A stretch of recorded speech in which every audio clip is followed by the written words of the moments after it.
participantes, a todas e a todos que nos acompanham neste momento. Sou Heloísa Leonardo, servidora do TJDFT, lotada na Escola de Formação Judiciária do TJDFT, e seguiremos juntos nessa manhã.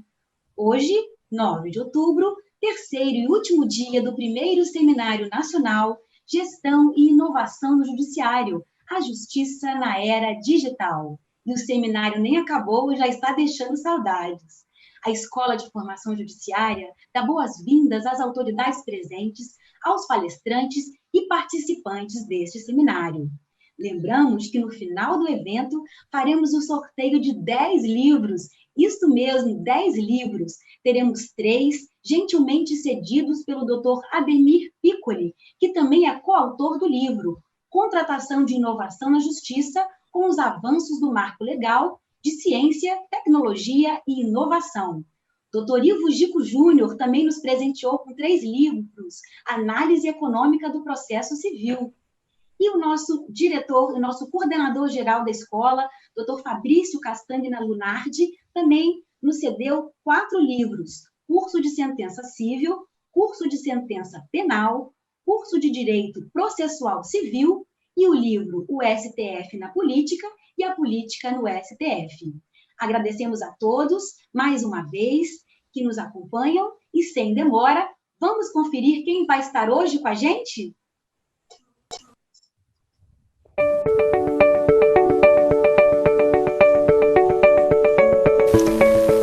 O que te move? Uma nova ideia? Um novo sonho? Fazer algo diferente? A busca por ser melhor?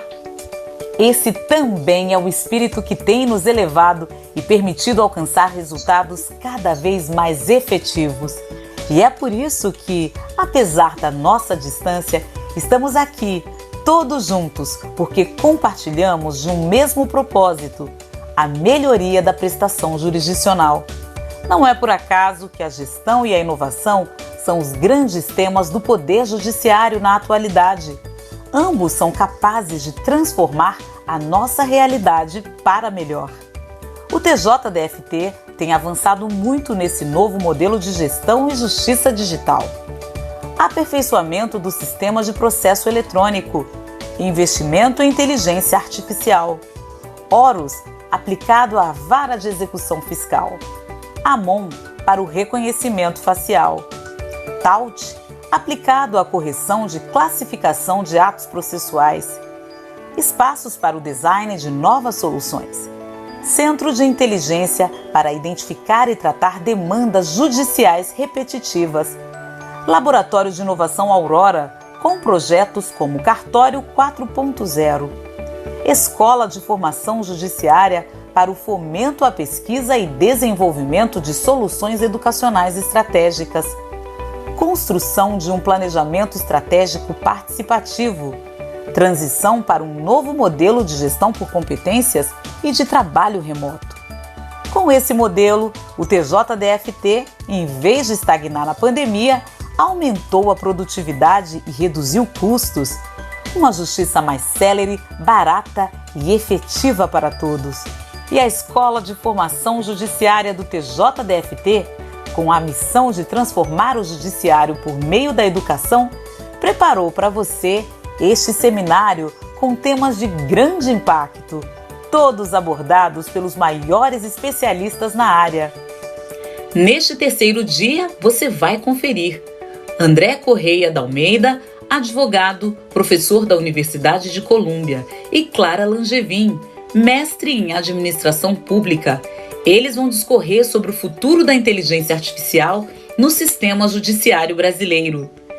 Ivo Gico Júnior, advogado, professor, doutor em Direito e Economia e mestre pela Universidade de Colômbia, vai abordar o tema O futuro da gestão no Poder Judiciário, da jurimetria à análise econômica do direito. Fabrício Castanha Lunardi, juiz do TJDFT, professor, doutor e mestre em Direito, vai falar sobre gestão processual e inovação em unidades judiciais. Ronaldo Lemos, advogado, professor e pesquisador brasileiro, especialista em temas como tecnologia, mídia e propriedade intelectual, vai ser a última palestra do dia e virá com o tema Tendências da Transformação Digital no Poder Judiciário. 3 dicas para garantir a qualidade da sua participação. Interaja com a gente. Comentários e perguntas podem ser feitos no chat do YouTube. Tudo será acompanhado. Os primeiros destaques serão selecionados por esta escola e repassados aos moderadores de cada palestra.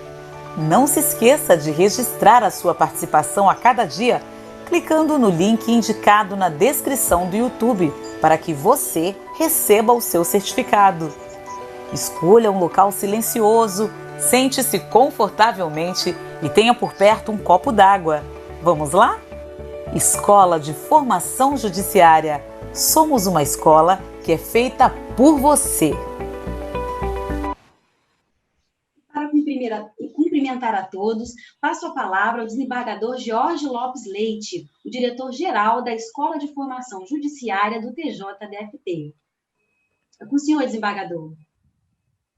Ok, muito obrigado. Bom dia mais uma vez a todos os participantes, a todos que estão fazendo este grande evento.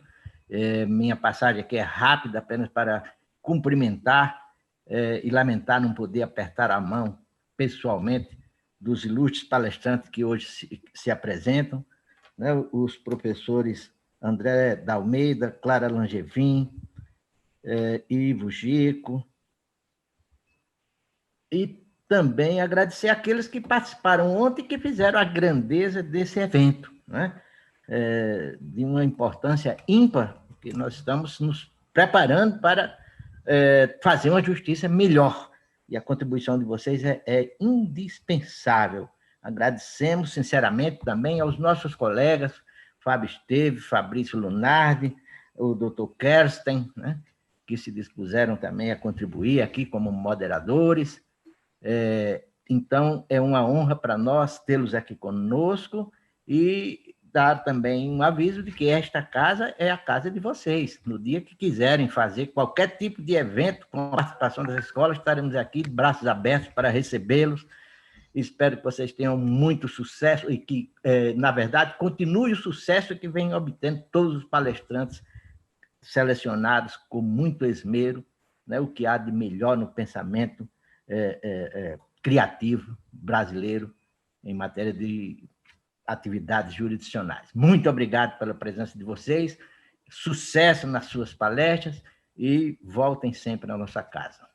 Até mais. Até mais, desembargador. Nós que agradecemos ao senhor. Então, o futuro da inteligência artificial no sistema judiciário brasileiro é o tema da palestra que abre agora o seminário. E para chamar nossos painelistas, passo a palavra ao juiz de direito do TJDFT, Fábio Esteves. É com o senhor, doutor Fábio.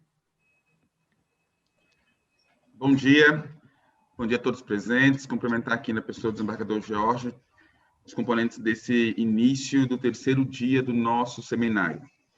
Registrar aqui a alegria de constar na programação um tema em que eu tive a honra de ser convidado para a mediação, que é o futuro da inteligência artificial no sistema judiciário brasileiro, com, aqui a gente diz, né, com dois grandes pensadores e executores nessas temáticas, que é o Dr. André Correia e também a doutora Clara Langevin. Nós hoje, nesse primeiro momento, abrindo o 3º dia, vamos conversar sobre o tema com o professor André, que trabalha há mais de 20 anos em experiência empresarial, administrativa e também acadêmica, além de liderança com programas multidisciplinares aplicados, ensino, pesquisa, consultoria, realizado nos Estados Unidos, Europa, Ásia, África, Oriente Médio e China. O professor André é professor associado adjunto de Relações Públicas e Internacionais da Universidade de Colômbia, onde também é diretor assistente do programa de mestrado em Administração Pública em Práticas de Desenvolvimento, na Escola de Relações Públicas e Internacionais do Instituto Terra. No MPADP, ele criou o Laboratório de Práticas de Desenvolvimento para Profissionais e Desenvolvimento de Alto Potencial. Dividirá a fala junto com a Clara Langevin, que é uma das autoras do estudo do Instituto de Tecnologia e Sociedade, o futuro da IA no Judiciário Brasileiro. Tem mais de 5 anos de experiência trabalhando com conectividade de banda larga, drones, regulação de telecomunicações e inteligência artificial, particularmente em um ambiente de desenvolvimento internacional. Possui mestrado em Administração Pública, Prática e Desenvolvimento no MPADP, da Escola de Relações Públicas e Internacionais, CIPA, da Universidade de Colômbia. Atualmente, ela lidera o portfólio de inteligência artificial Machine Learning Brasil, do centro afiliado ao World Economic Forum. São duas contribuições na manhã de hoje, para cuidar de uma, não só temática, mas também necessidade e conjuntura que trata da inteligência artificial no judiciário brasileiro, que possui dezenas de frentes que hoje demandam de nós e, evidentemente, dos profissionais ligados à área, e não só estudos, mas reflexões e aperfeiçoamento da inteligência artificial de várias pontas, desde atividades meio às atividades fins da jurisdição brasileira. Portanto, para permitir que nós tenhamos mais tempo com os dois, já passo a palavra aqui para uma fala dividida entre o professor André e a Clara. Muito obrigado. Bom dia. Eu imagino que o PowerPoint vá ser apresentado. Ok. É um prazer estar aqui. Ok, fantástico.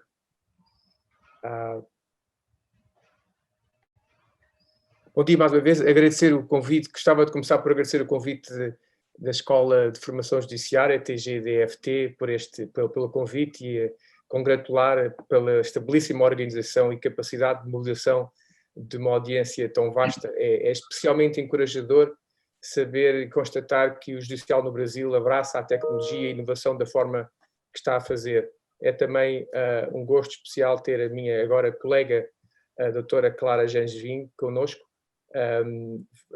Fazemos parte de um grupo de 7 pessoas, porque para além de nós também, na altura, os alunos Katsumi, Bernardo, Momori, Kati e Jai fizeram parte desta equipa que trabalhou este projeto que tem sido tão bem recebido no Brasil. Este ano é um ano especial para mim em termos da minha relação com o Brasil, porque é o segundo grande projeto que desenvolvo com o Brasil na área dos sistemas públicos e de inovação. O primeiro foi sobre as cidades inteligentes, um trabalho que sairá em breve, e também agora este sobre o sistema judicial brasileiro, o que é uma belíssima combinação de inovação no nível local, cidades, e inovação no nível central. Portanto, indicando mesmo esse envolvimento do Brasil, nem é preciso ser eu a dizê-lo, mas que eu celebro aqui o envolvimento do Brasil, das instituições públicas com a tecnologia e questões de inovação, e particularmente com a matéria de inteligência artificial. Slide seguinte, se faz favor.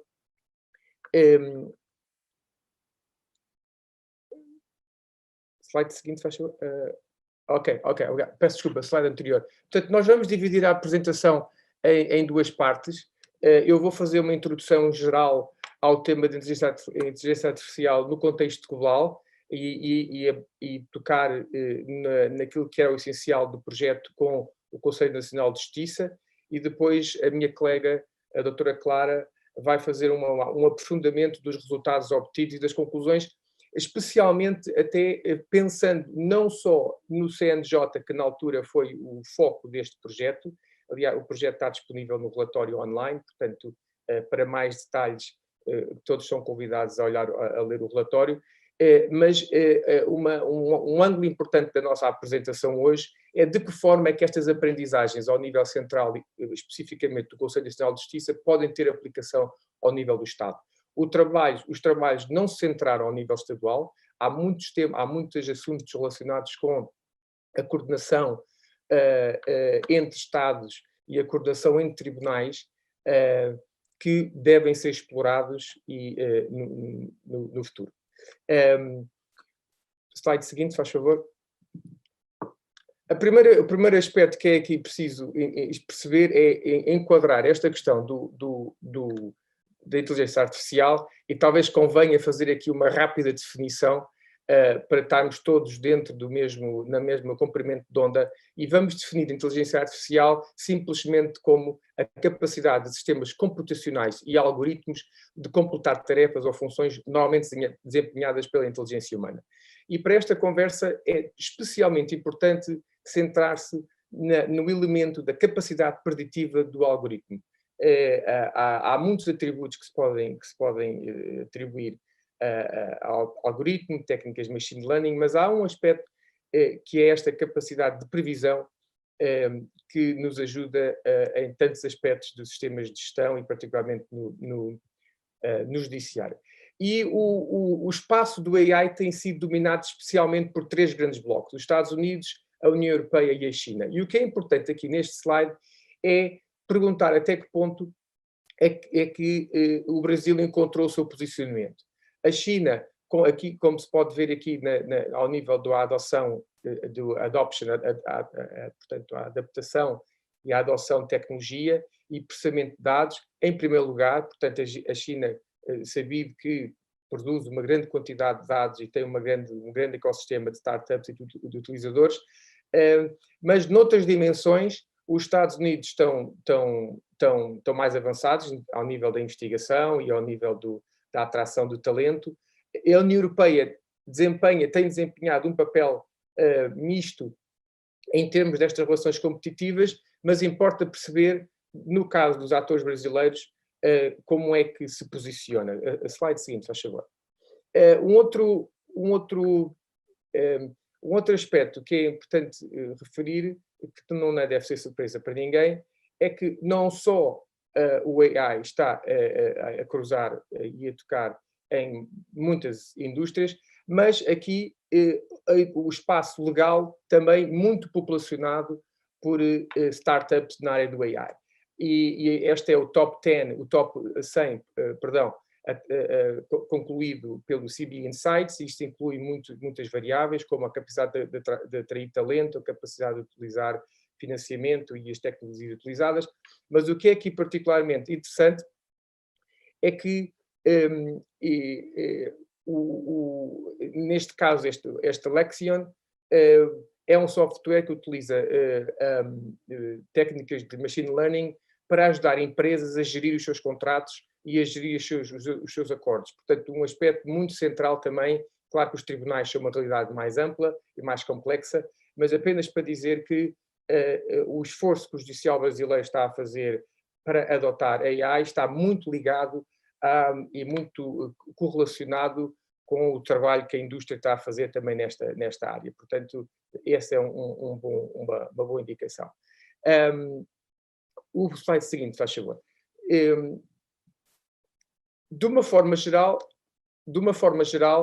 este slide é importante porque mostra que estes 3 blocos que há bocadinho referi têm posicionamentos diferentes em relação ao AI. A China, com um grande enfoque, primeiro a ter um plano nacional ou a divulgá-lo, um grande enfoque ao nível da indústria de uma forma geral, e o seu empenho em se tornar competitiva a todos os níveis. Os Estados Unidos vêm com uma estratégia, um ano mais tarde, em resposta, com especial enfoque na segurança nacional e na defesa. Aliás, não seria de esperar outra coisa, dada a tradição dos Estados Unidos neste tema. E a União Europeia surge como muito mais enfatizada, muito mais centrada na questão da ética, na questão dos dados e na questão da utilização responsável, não só a utilização, mas desenho responsável dos algoritmos e da forma como o machine learning é utilizado. Utilizo estes slides para contextualizar um pouco o espaço em que o Brasil se encontra, o espaço global em que o Brasil e o sistema judicial em particular é convidado a pensar no sistema AI. O nosso relatório vai em mais detalhe, eu vou andar rapidamente para a frente, para que depois a colega a doutora Clara possa aprofundar o tema. O slide seguinte, se faz favor. Aliás, pode ser o seguinte e depois o outro também. É neste quadro que o ano passado, portanto faz agora um ano, o Conselho Nacional de Justiça e o parceiro brasileiro, parceiro da nossa escola, o Instituto de Tecnologia e Sociedade do Rio, nos lançámos a pensar como é que o CNJ poderia utilizar entrar nesta onda, nesta vaga de trabalho em torno do AI, para trabalhar um problema que se pode resumir desta forma. Slide seguinte, faz favor. Este próximo slide resume a questão central, muito mais complexo de o resolver do que o apresentar, mas temos 78 milhões de processos judiciais, mais ou menos. Portanto, isto estamos há cerca de 12 meses, 10, 12 meses atrás, muito não terá sido, não será diferente agora, e com numa rede de 92 tribunais, e portanto a questão que se coloca é como é que papel é que o CNJ pode desempenhar para uma coordenação, para uma gestão não só desta rede de grandes tribunais. Eu tenho aqui uma nota que tirei há pouco, segundo um estudo da Fundação Getúlio Vargas, em 2020 havia pelo menos 72 projetos AI em várias fases de desenvolvimento do sistema judicial. Portanto, a grande questão que se nos colocava e que se colocou ao CNJ, ou que o CNJ nos colocou a nós, é como é que podemos utilizar a inteligência artificial para abordar e para permitir um melhor entendimento do que está a ser feito, daí o enfoque no mapeamento, a questão da integração, que tem a ver com a interoperabilidade entre as diferentes ferramentas que estão a ser desenvolvidas, e depois, finalmente, a questão da gestão. Eu passo, então, à doutora Clara para explicar, então, em mais detalhe como é que este trabalho foi desenvolvido, e depois, no final, vamos tirar algumas conclusões de como é que algumas destas lições se aplicam ao nível dos Estados. Excelente, obrigada, doutor André, obrigado, doutor Fábio, pela introdução. Bom, na continuação, vamos falar um pouco sobre a tarefa que foi dada a nós pelo CNJ para fazer esse relatório, junto com o Instituto de Tecnologia e Sociedade do Rio de Janeiro. Basicamente, eles deram 3 tarefas para a gente. O primeiro seria criar um panorama para mapear e categorizar as diferentes ferramentas de inteligência artificial, né? Voltando àquela ideia que no sistema judicial existem várias ferramentas de inteligência artificial, mas eles estão descoordenados. Basicamente, tiveram um desenvolvimento bottom-up em vez de top-down. Então, o CNJ não tinha muito uma ideia do tamanho de ferramentas que existem atualmente no cenário judicial. A segunda tarefa era desenhar uma estrutura de governança colaborativa que permite cooperação e colaboração entre o CNJ, entre os diversos tribunais supremos, estaduais e outras entidades, para criar um ecossistema sustentável de inteligência artificial. E isso foi positado a nós incluir como que seria compatível utilizar o processo judicial eletrônico, o PJE, e suas ferramentas acessórias. E a terceira era conduzir uma análise de princípios, processos, incentivos que governam a atual operação do Laboratório da Inovação PJE, que é o Inova PJE, e como que a gente pode acrescentar esse modelo para ser um recurso importante para tribunais no Brasil inteiro, para o desenvolvimento das suas próprias ferramentas de inovação. Agora eu vou falar um pouco sobre a metodologia e depois eu vou voltar para os nossos resultados. Para fazer essa pesquisa, a gente começou já dividindo as tarefas em 3 pilares de pesquisa, para também dividir a nossa equipe e ter uma ideia um pouco melhor sobre o escopo. O primeiro pilar era mapeamento de inteligência artificial, que, aliás, depois eu vou falar um pouco sobre uma ferramenta de mapeamento que criamos para o judiciário. O segundo era integração e estudos comparativos, que era basicamente um estudo sobre os padrões e sistemas de interoperabilidade dentro de diversos sistemas públicos de inteligência artificial. E o terceiro era a governança colaborativa, como que a gente cria um sistema de governança que é sustentável e responsável nesse tema de inteligência artificial. Para fazer isso, a gente teve 2 recursos importantes. Primeiro era entrevistas com especialistas. Conversamos com vários tribunais estaduais. Eu queria dar um shout-out para o Tribunal Judicial de Acre, que ajudou a gente bastante. vários tribunais federais, conversamos com juízes da primeira e segunda região, e outros especialistas em direitos. Aliás, acho que vários deles são palestrantes nesse evento de hoje e de ontem também. Também fizemos o nosso Desk Research, que é literatura de caso, de estudos de caso, para compreender o contexto brasileiro, já que a maioria do nosso time era estrangeiro, e também entender casos globais e que tipos de melhores práticas que a gente podia levar para o Brasil. Claro, esse estudo, esse relatório foi publicado durante a pandemia, então, infelizmente, a gente teve uma amostra pequena de especialistas. A ideia era que a gente ia visitar o Brasil, ir para Brasília, para o Rio de Janeiro, e conversar, frente a frente com especialistas. Mas, infelizmente, por causa disso, era só videoconferência, então tivemos uma amostra menor que era esperado. E outra coisa que a gente queria aprofundar depois, que eu acho que até o doutor André falou um pouco, era entender um pouco mais sobre o protagonismo de diversos tribunais estaduais, principalmente os estaduais, em fomentar políticas de inovação dentro dos seus tribunais. A gente acha que é algo que é bem interessante, que poderia ser aprimorado. Também começamos a estudar os diferentes agentes e sistemas de inovação e inteligência artificial dentro do judiciário. Estudamos bastante o processo judicial eletrônico e os incentivos para adaptar, para adotar eles. Também olhamos outros processos eletrônicos e fazemos um mini mapeamento de quais estados, quais tribunais estão usando um ou outro e por que não. E vimos que é algo que é majoritariamente decidido ao nível de local de tribunal estadual ou do tribunal mesmo, em casos de tribunal de trabalho e outros sistemas. Também olhamos que tipos de sistemas existem de interoperabilidade, principalmente entre esses processos eletrônicos.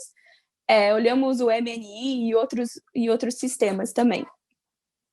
Também olhamos o atual modelo do Synapses, que vai ser uma fábrica de modelos de IA com vários APIs, que é fomentado pelo CNJ. Aliás, ele foi desenvolvido pelo Tribunal de Justiça de Rondônia, mas ele foi nacionalizado e agora vai ser aberto para quem tiver o PJE e pode inovar. E também o Inova PJE, que eu tinha falado um pouco antes, que é o laboratório de inovação do PJE. E o que está dentro dele? Parece que ele vai ser uma base nacional de dados jurídicos para treinar ferramentas, ele vai ter expertise, vai ter vários especialistas técnicos, intelectuais e políticos para poder desenvolver ferramentas em diversos tribunais e, claro, também ser um fórum de comunicação entre os tribunais. Também olhamos algumas ferramentas, né, do Supremo tem o Vitor e Socrates, são bem famosos. Depois da publicação desse estudo, também ficamos sabendo que o Tribunal Supremo de Trabalho também tem um. Olhamos os estaduais, a Leia, Hércules, Radar, Elis, Clara, Synapses, que são, que já tinha dito um pouco antes, que são também bem importantes, e olhamos também qual foi o incentivo de desenvolver tais tecnologias, principalmente ao nível estadual. Também olhamos, né, outros temas, como colaboração com universidades, né, vários dos projetos, das ferramentas do slide anterior, como o Vitor e o Hércules de Alagoas, tiveram uma participação grande de universidades federais, né? O Vitor tem a UNB, Hércules tem a Universidade Federal de Alagoas, então isso é algo que é bastante importante. E também a participação do setor privado, que a gente não conseguiu identificar de uma maneira explícita, mas pode ser um tema importante para o futuro. Outro futuro tema também é liderança ao nível local. Como que a gente incentiva os tribunais estaduais a adotar tecnologias e, aliás, desenvolver suas próprias ferramentas de inteligência artificial. Outro tema que é bastante importante é ideias de integração de sistemas de inteligência artificial. E fizemos um baseline baseado em estudos de caso no mundo inteiro, de quais coisas são importantes para ter um sistema integrado. Né? A primeira, a integração de dados. Existe interoperabilidade entre base de dados de diversos tribunais? Outra coisa é sistemas de TI, principalmente os processos eletrônicos, que falei um pouco mais antes. Como que a organização é centralizada? É algo que a inovação vem do topo e depois desce? Ou é algo um pouco mais descentralizada que vem de baixo para cima? Os dois são válidos, mas é interessante ver como que isso acontece para poder ter um sistema melhor de governança. Integração de políticas públicas, existe algo maior? Existe uma política centralizada que lidera o processo de inovação. Também falamos um pouco dos princípios chaves, né? Existe uma agenda que coloca parâmetros na adoção de inteligência artificial e, claro, o processo de tomada de decisão. Quem toma a decisão, voltando com essa ideia de tribunais estaduais, como que eles chegam a tomar essa decisão que necessita uma ferramenta de inteligência artificial e que parâmetros que eles colocam para desenvolver tal ferramenta. Agora eu vou ir para a parte maior do nosso estudo, que, aliás, é a mais importante, que são as nossas recomendações, que no nosso relatório foi para o CNJ, mas eu vou tentar teasar alguns temas que podem ser interessantes para tribunais estaduais e outros tribunais também. O primeiro, que, aliás, é um dos mais importantes, é criar uma agenda para a inteligência artificial no judiciário. A gente entendeu, baseado em boas práticas no mundo inteiro, que é muito importante ter uma agenda, uma estratégia nacional. E isso define os princípios e objetivos que são importantes para uma ferramenta de inteligência artificial, desde o seu desenvolvimento, passando pelas fases de teste, até o seu uso em um tribunal. E, dada a nossa pesquisa, a gente identificou 3 parâmetros que são importantes para o judicial. O primeiro é o papel da supervisão humana, que nessa ideia de quando que um ser humano, um servidor público, pode entrar e parar a ferramenta ou corrigir a ferramenta de inteligência artificial, caso ela está tomando alguma decisão errada, que está sendo perigosa, ou ela está começando a ser enviesada. Também falamos bastante de governança de dados, né, nessa ideia que uma ferramenta de inteligência artificial ela é só tão boa quanto os dados que é utilizado para treinar e testá-la. Então, que tipo de dados estão sendo utilizados para treinar e testar essas ferramentas para que elas podem ser justas e não enviesadas? Outra coisa é transparência, e a palavra seria accountability, mas não tem uma maneira bem mais direta de traduzir isso para o português. Falamos prestação de contas ou responsabilização, mas essa ideia é que o servidor público que utiliza a ferramenta, ele sabe exatamente o que está acontecendo, a lógica da ferramenta e por que a ferramenta está tomando tal decisão, mesmo se é só para apoio de um desembargador, um juiz ou algo assim, é importante que ele saiba, que essa pessoa saiba o que está acontecendo. E também direitos humanos e segurança. Estamos agora o LGPD acabou de entrar em vigor, é importante essa questão de proteção de dados pessoais. Estamos falando de tecnologias que processam um volume gigante de dados pessoais, então é muito importante sempre ter isso em mente para esse quesito de direitos humanos e segurança. Para ilustrar isso, eu vou falar de um caso de uso que é bastante famoso no judiciário, que é o exemplo dos Estados Unidos e a utilização de inteligência artificial no sistema judiciário americano.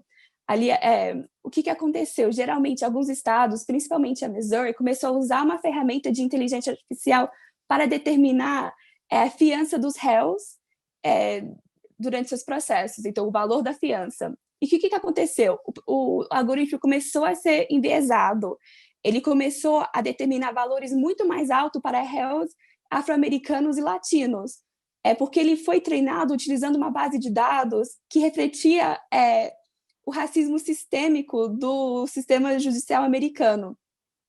Então, aliás, a Universidade de Stanford e NYU analisou esse caso e também outros casos de uso de inteligência artificial no poder público americano e determinaram que o uso de inteligência artificial no judiciário americano necessita interferência humana, caso o algoritmo vira enviesado, precisa de melhores práticas de dados, né? Precisa garantir que os dados em si não são enviesados, e também que não existe desvios e que tem um processo de accountability para que o algoritmo permaneça sem viés. E uma coisa que eu imagino que vários outros palestrantes vão falar um pouco mais sobre hoje é a resolução número 382 do CNJ, que, aliás, é uma espécie de agenda para o sistema judiciário. Ele foi publicado dia 21 de agosto, e, aliás, fala de respeito sobre alguns desses temas que acabei de falar nas nossas recomendações, que é respeito a direitos fundamentais, transparência, governança, segurança, controle do usuário e também um processo de pesquisa e desenvolvimento. Então, convido a todos também a pesquisar esse novo documento e, de novo, imagino que outros palestrantes vão entrar mais em detalhe. Agora, a nossa segunda recomendação é a identificação de ferramentas de inteligência artificial através de uma ferramenta de mapeamento. Então, basicamente, a nossa recomendação é para que o CNJ utilize uma ferramenta, que, aliás, foi baseada no Algorithmic Impact Assessment do Canadá, para identificar sistemas de inteligência artificial existentes. E a ideia é que não é só o CNJ que poderia utilizar essa ferramenta. Os tribunais estaduais, os sistemas federais regionais também podem utilizar para identificar ferramentas dentro do seu próprio sistema, para poder, né, ter uma imagem mais clara de que tipo de ferramentas existem no seu sistema tribunal. Basicamente, essa ferramenta ela olha 3 temas: desenvolvimento e processo de treinamento de ferramentas de IA, tipo, já está sendo utilizada essa ferramenta ou não, propriedade e administração, que entra essa questão de dados, quem usa, de onde vêm esses dados, quem está fornecendo e coisas assim, e informações descritivas e de metodologia, né, a lógica da ferramenta de inteligência artificial para ajudar o servidor público. Também olhamos, né, esse quesito de sistema judiciário atual, que é uma coisa, né, como disse antes, um tema gigante no sistema judiciário, já que tem vários processos eletrônicos. Olhamos, algumas das nossas recomendações eram softwares de código aberto para poder ajudar em interoperabilidade. Também falamos muito a importância da interoperabilidade entre sistemas de diferentes tribunais, utilizando talvez algumas ferramentas que já existem no poder público, tipo o IPING ou o ConnectGov, que tem alguns temas que podem ser interessantes.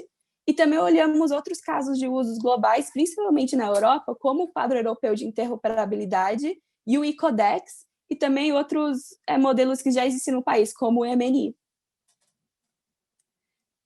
Também olhamos como que a gente pode aumentar a colaboração entre os tribunais, principalmente pensando nos tribunais estaduais. Então, uma é essa ideia de mapear as atuais ferramentas, que eu já tinha falado um pouco antes, que é uma ideia de já falar, olha, esse tribunal está desenvolvendo algo de classificação, mas esse outro tribunal também está, vamos colocar eles juntos, talvez eles podem fomentar uma ideia nova juntas, ou algo assim. Isso já ajuda meio essa coordenação dos algoritmos do Brasil.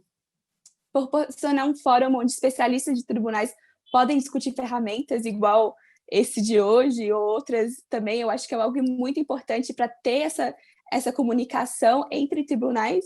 E, claro, garantir a disponibilidade do sistema Sinapses. Quando a gente estava escrevendo esse relatório, Sinapses ainda não estava aberto para tribunais. E eu ainda não sei se essa ferramenta está disponível agora, mas é importante que ela seja, porque ela tem vários APIs que podem ser interessantes para inovação, mas também que ela pode ser mais interoperable com outros sistemas.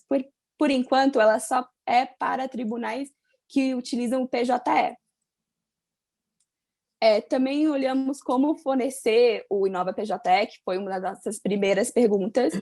Então, falamos da estrutura nacional do Inova PJE, como que se ele deve ser algo mais centralizado, que já ajuda a trazer especialistas nacionais para outras regiões.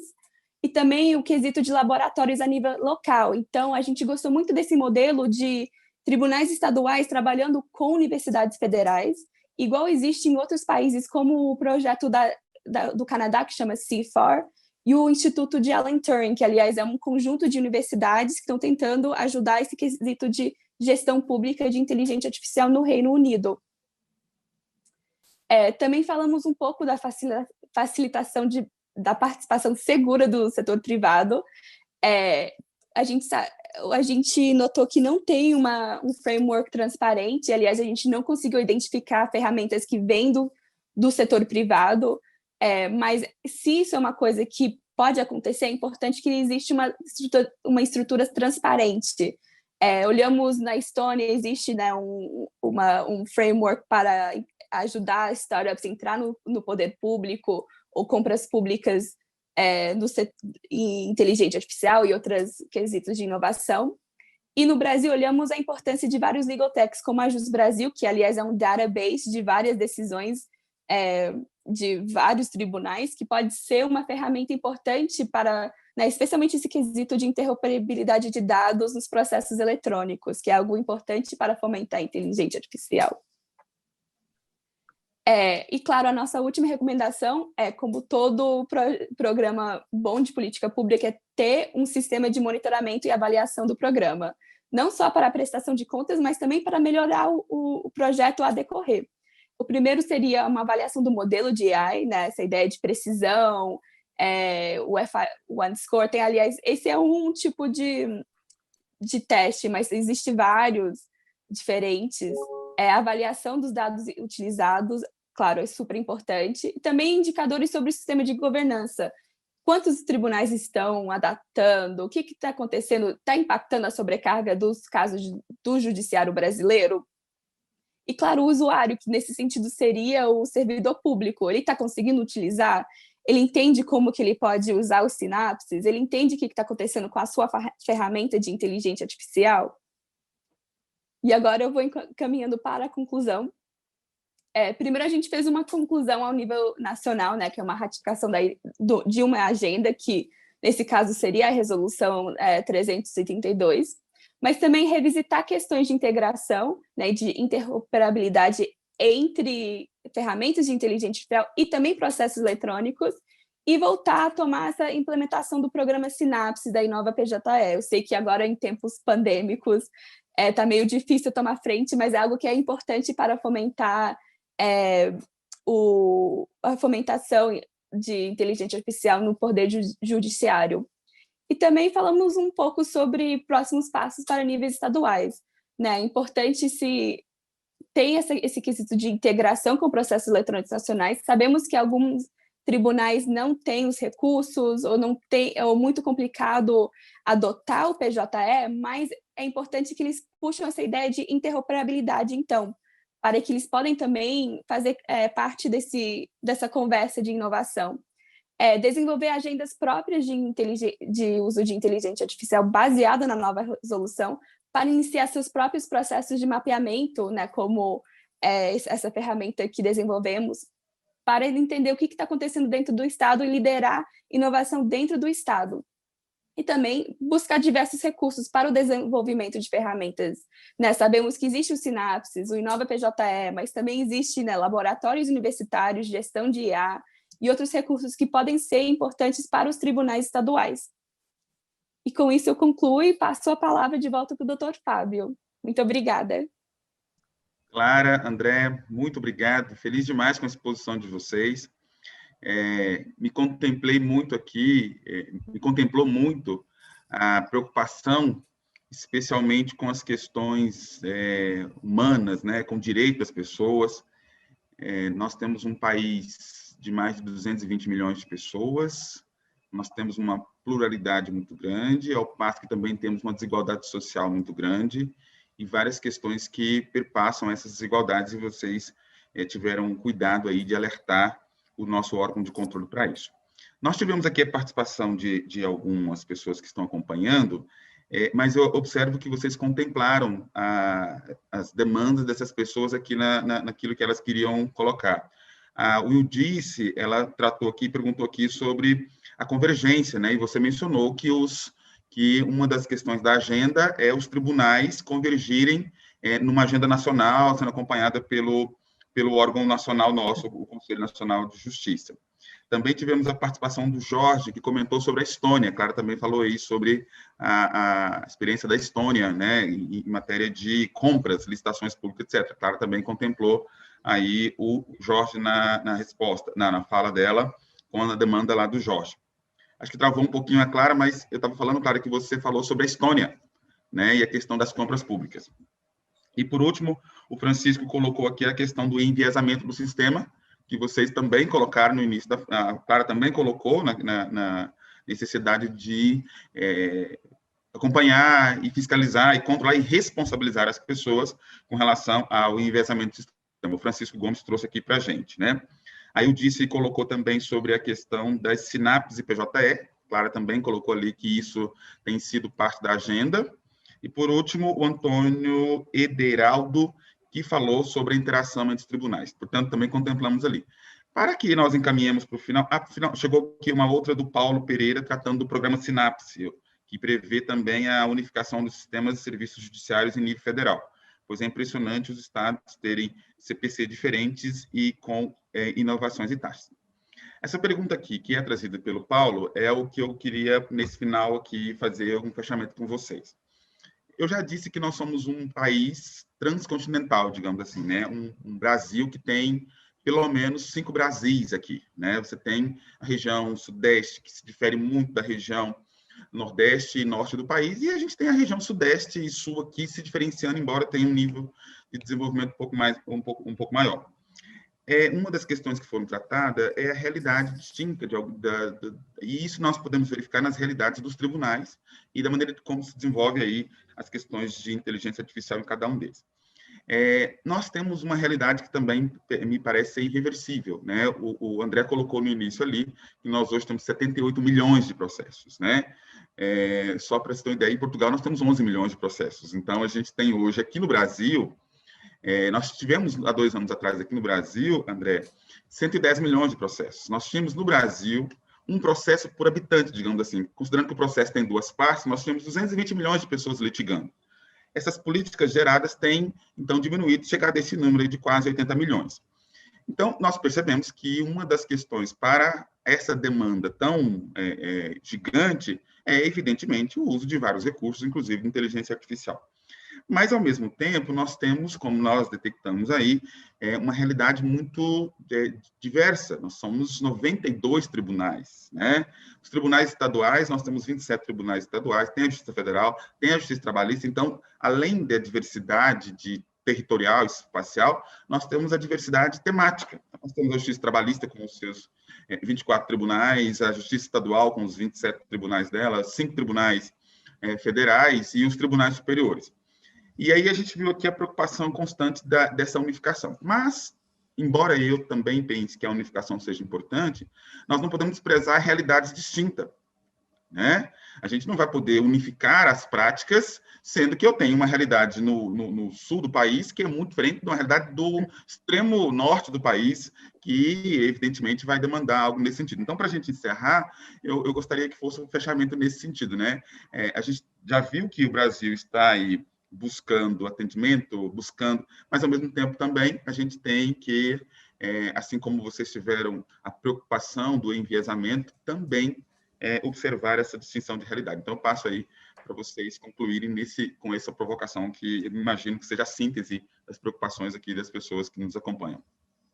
Muito obrigado, eu que também vou deixar a Clara dar a sua opinião, mas por isso é que eu acho que é importante não usar a palavra unificação. Portanto, obrigado por a ter usado, porque a sugestão que eu dou é que não se utilize, que se utilize a palavra coordenação e colaboração, e mais especificamente ao nível mais técnico, a questão da interoperabilidade. Esta é uma questão fundamental, porque de facto não é pensável que se vá unificar num sistema apenas realidades tão distintas. Mas o que é possível, mas que exige uma grande coordenação e exige uma grande capacidade de respeitar o nível local, mas também perceber as sinergias que se podem criar a nível nacional, é trabalhar ao nível da interoperabilidade, é pegar no que já existe, por isso é que a doutora Clara falou no exercício do mapeamento, porque nós recomendamos que se desenvolva e que se inove a partir do que existe e que não se crie face tábua rasa do que existe e se começa outra coisa nova ao lado. Existe muita coisa feita ao nível dos Estados e ao nível federal. A questão é até que ponto é que há a vontade e os incentivos para que os tribunais, que tradicionalmente são muito autónomos e independentes, e ainda bem que o são, simultaneamente se cria uma dinâmica de colaboração, por exemplo, ao nível dos dados, de que ponto é que diferentes Estados e diferentes tribunais têm a sua estrutura de dados integrada e de que forma é que eles comunicam. De que forma, uma das vantagens de criar um laboratório no CNJ não tem a ver com unificação ou não tem a ver com uma autoridade nacional ou federal que impõe o que quer que seja, mas é sim uma estrutura de partilha de recursos e de experiências que depois permita a cada Estado, ainda por cima, porque há Estados menos equipados para estas novas tecnologias, poderem se desenvolver. Mas eu gostava que a última palavra fosse a doutora Clara e passo-lhe ela. Obrigada, doutor André. Confesso que travou um pouco minha internet. Eu estou em São Paulo, está caindo uma tempestade, então está meio difícil aqui. Mas do que eu ouvi, falando, né, desse tema de unificação, outra coisa também que a gente tem que tomar em conta quando a gente está falando de unificação, centralização, é também o quesito de segurança. Porque quando você coloca um sistema centralizado, você cria tipo base de dados ou servidores centralizados, que aí viram basicamente um honeypot, um balde de doce para hackers. Então, pode virar um sistema, uma liabilidade para o sistema. Então, tem essa coisa de o que a gente faz para ter, né, agendas unificadas ou metodologias unificadas para ter, né, temas parecidas no país, mas também sem colocar fisicamente, unificar os processos eletrônicos, que isso pode ser uma questão de segurança. Isso é uma coisa que deveríamos estudar um pouco mais para ver o que realmente existe esse perigo de ter um sistema centralizado que aí pode ser um risco de segurança, mesmo que ele facilita a gestão pública, ou pode ser que a gente pode criar sistemas descentralizados, né, com processos diferentes, mas com interoperabilidade, que pode ser algo que é importante. Tem mais alguma coisa que eu devo falar, já que eu meio que cortei um pouco a minha internet? Não, Clara, eu estava colocando aqui, né, para fechar as provocações, que era sobre essa questão da unificação, mas, ao mesmo tempo, não desprezar a diversidade do Brasil. Total. Né? É um país continental e que, eventualmente, essa unificação poderia prejudicar, por exemplo, realidades como o Amapá, Acre, que você viu, ou realidades como a realidade do Centro-Oeste brasileiro, que tem uma outra forma de prestar jurisdição, né?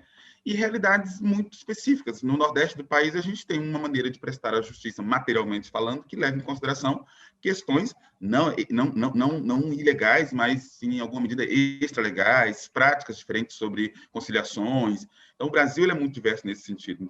E aí, o André até colocou que esse termo unificação, ele é até, talvez, prejudicial, né? Talvez muito complicado de se compreender desse fenômeno para o Brasil ser gigante, diferente de países europeus que concentra, Portugal hoje tem a quantidade de processos que Minas Gerais tem, né? Então, talvez seria um pouco diferente nesse sentido. Mas eu quero agradecer aos dois, fiquei feliz demais por ouvi-los e ter contemplado as minhas preocupações, de saber que o CNJ teve, né, a consultoria de dois profissionais que, além de tecnicamente capacitados, são sensivelmente preocupados com as questões que, para nós, do direito, é indispensável, né? Quando a gente trabalha com uma consultoria desse nível dentro do direito, que é, com certeza, um instrumento mais sensível para uma sociedade, sobretudo com uma sociedade como a nossa, grande, diversa, a gente tem que ter essa sensibilidade desses profissionais. E eu penso que nós, aqui no Brasil, o CNJ foi muito feliz com o trabalho de vocês na escolha que vocês puderam trazer para a gente. Agradeço mais uma vez. Quero agradecer a escola por ter atendido essa demanda, Fabrício. Nosso coordenador está aqui, o desembargador Jorge precisou sair, mas agradecer a escola, a Arlete também, e todos os servidores da escola que não mediram esforço para poder produzir um debate como esse, Arlete, de altíssimo nível. Um debate que traz para a gente conforto, segurança, orgulho de fazer parte de uma casa como o TJDFT, que, para além de simplesmente entregar sentenças, entrega reflexões, preocupações e busca olhar para o futuro e, evidentemente, já trazer para o presente esses olhares, essas necessidades que hoje nós precisamos para poder entregar, de fato, a jurisdição. Cumprimos rigorosamente o tempo, né? Estou aqui há 1 minuto só atrasado, foi isso, né? Então, agradecer também a Clara e o André por termos cumprido aqui o nosso tempo regimental. Obrigado, e eu devolvo a palavra, então, para a organização. Obrigada.